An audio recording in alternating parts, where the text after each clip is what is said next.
And hello, now we're going to go on to this one.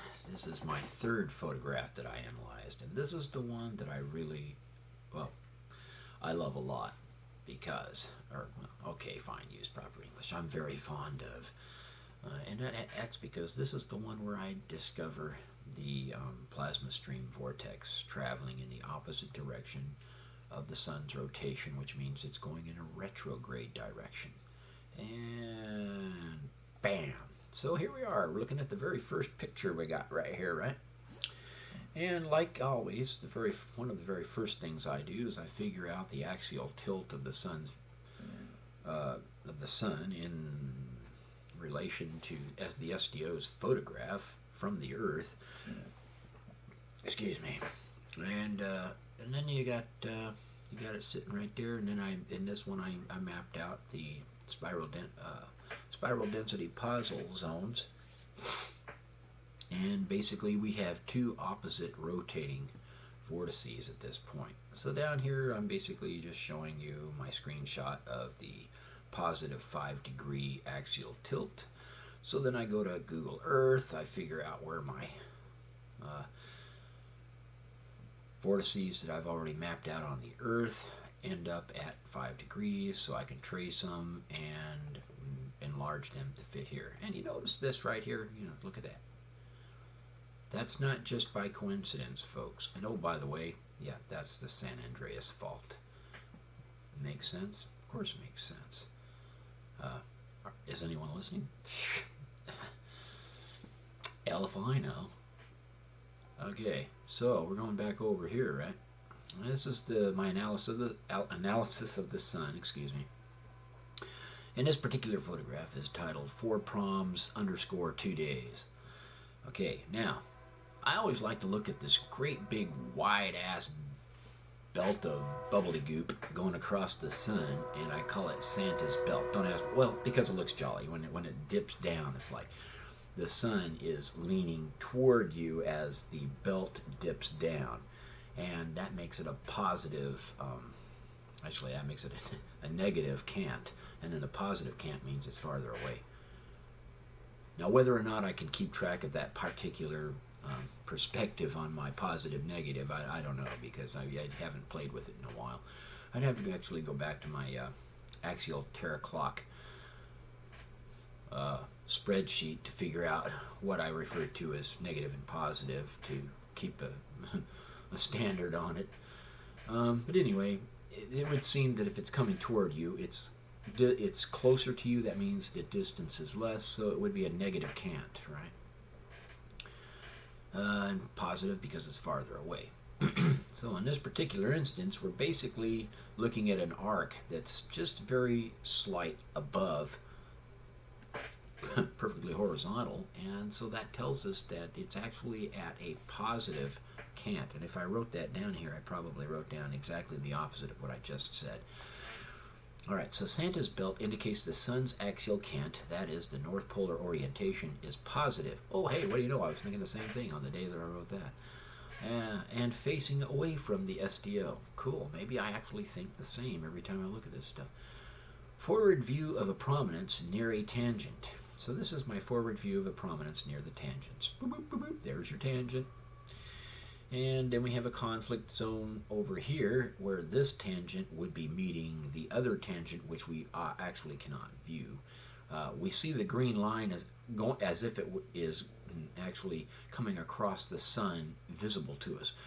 The truth of the matter is I can't make it disappear behind the sun in this photograph, so the arc here, as you see it going around the circle, the perimeter, and the circumference, if we want to call it that, it disappears like way up here and way down here. We shouldn't be looking at the green here. So that means that this prominence is somewhere on the inside of this circle, very close to the tangents of this vortex and its mate.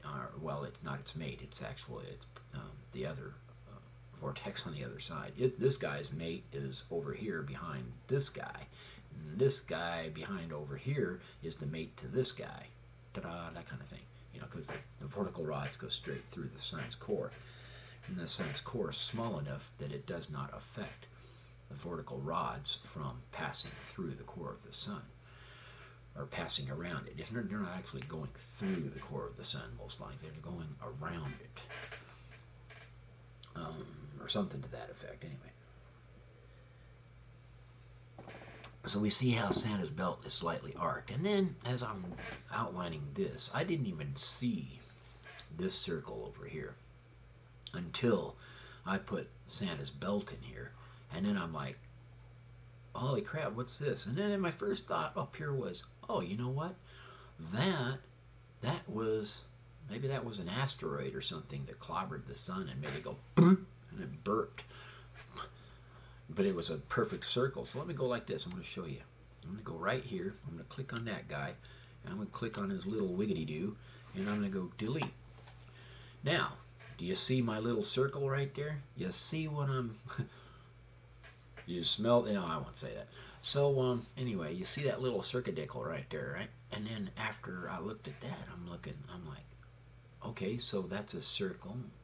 Could have been an impactor that didn't suit the sun well. And then we'll go over here and we'll delete this guy. And then you notice that at the top of the circle, there's like this pozzle, pozzle zone. It's not a spiral density pozzle zone. It's more like a straight pozzle zone. So I decided to map them, right? And it's like boop and voila. So on the sun, now I'm telling everyone, I've sent this to NASA, I don't know what they think. I don't even know if they've looked at it yet. So, because if you think about it, I mean, imagine all of the crazy nuts like me that are sending NASA, just bombing them with all kinds of crazy shit. So, they got to try to filter through all that crazy shit and hope that somebody out there might actually be onto something. Yeah, it may happen, it may not happen. I'll probably be dead before anybody pays any attention to this stuff. It'll be like 400 years, and then they'll be like, hey, check this guy out. Wow, how did we miss that dude? I don't know. Everybody in the world was on the internet. They're going to find out from the supercomputer guy, not the person, the one that just, it's like takes over the world, and it's like, and they're going to be like, how did you learn all these things about this and this? And then the computer's going to be like, from this crazy guy back in 2015, 2,000 years ago. And I put it together, and my algorithms allowed me to make sense out of it. Oh my God. We could have been so much more advanced by then. Whatever. Fantasies, whatever. But anyway. Well, I'm not fantasizing about croaking, but, whatever. Shit happens. So, anyway, here's our freaking plasma stream vortex. And, oh, by the way, it's going in the opposite direction of the sun's rotation, which the sun's rotation going from west toward the east is what we refer to as prograde. So this particular plasma stream is traveling retrograde. That means we have alternating streams on the sun in exactly the same way we have alternating streams on Jupiter, in exactly the same way I am trying to show people that we have alternating streams in the lithosphere of the Earth. And the streams in the Earth's lithosphere, when they get pissed off, they leave scores in the surface of the planet that give us our parallel striations, especially the most prominent 4 parallel striations that you can see in the Pacific Ocean, which are paired off at rather almost regular intervals.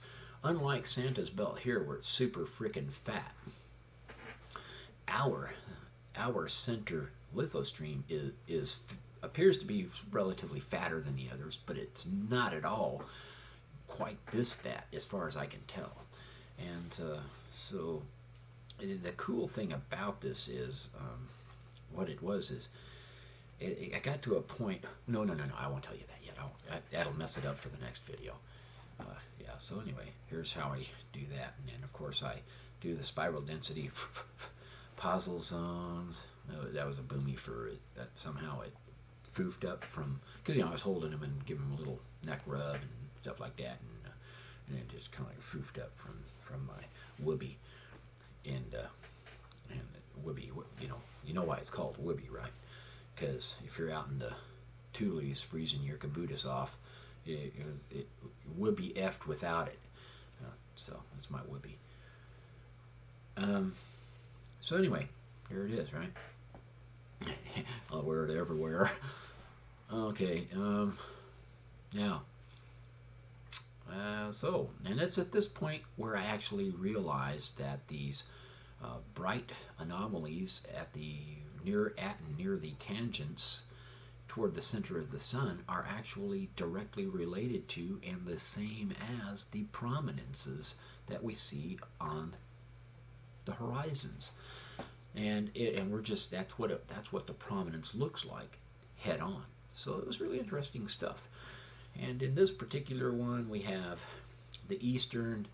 Well, let me go ahead and read my notes. It's probably the boring stuff. Does this have notes? No notes. Okay, going back here. In this photograph, the west vortex is rotating clockwise while the east vortex is rotating counterclockwise. These two vortices have a flowing tangent between them. The east vortex and the south vortex share a turbulent tangent, producing a conflict prominence. I decided to call it conflict because they're conflicting in their directions, so maybe it's worse, I don't know. The west vortex and the south vortex share a flowing tangent, producing a release prominence, where the west vortex and west far side vortex, that is, not visible, share a tangent. They might be producing the upper left prominence. The west far side vortex is the mate to the east vortex, meaning its rotation is the opposite of the east vortex. For example, the vertical rod connecting these opposite vortices is rotating in one direction. The west vortex and the west far side vortex share a turbulent tangent at the approximate location of the upper left prominence. Ta-da! Yep, I sent this to NASA. I send NASA all of my PPTs, death by PowerPoint. That's what I'm after. There won't be a NASA person left alive because I will have killed him with boredom. Okay, and that concludes this video of this particular set, right? And TT is turbulent tangent, and FT. I mean, I'm sure you figured that out by now, right? So there you have it, right? And then I start applying all of my other ways of figuring things out, because I think about this early when I'm drinking my coffee before I go to work, and I put a little effort into it, and then I send off my analyses to NASA, and then I go to work and I'm like, oh my God, what if I did this? And then it's like, well, let me try that. I'm like, oh my God, check that shit out. It's all starting to come together. Oh my God, would you believe it? Look at this. Oh, holy shit. I can't wait to put this on the internet. Yeah, it's coming. I haven't gotten to that point yet. I'm working on it. All right, so that concludes this presentation. Click like and subscribe if you would, please. Maybe I'm getting a little bit better at this, and maybe I won't be quite so, monotone and boring. I have to be sort of quiet, though, because if I get too excited down here and I start, blasting out with excitement and happiness and invigorating behavior, and my voice starts to carry and I sound like a freaking foghorn down here, the wife gets a little bit upset, because this is my peaceful time in the morning when I'm drinking. She don't get up as early as I do, because she don't have to go to work when I do. I have to go to work at the crack of frickin' and dawn. That's right, yeah. Long before BMNT, which is before morning nautical twilight. All right, well, okay, enough of boring you guys with this stuff. I'm going to kill this video and publish it and go on to my next one, because I got to get this stuff pushed out.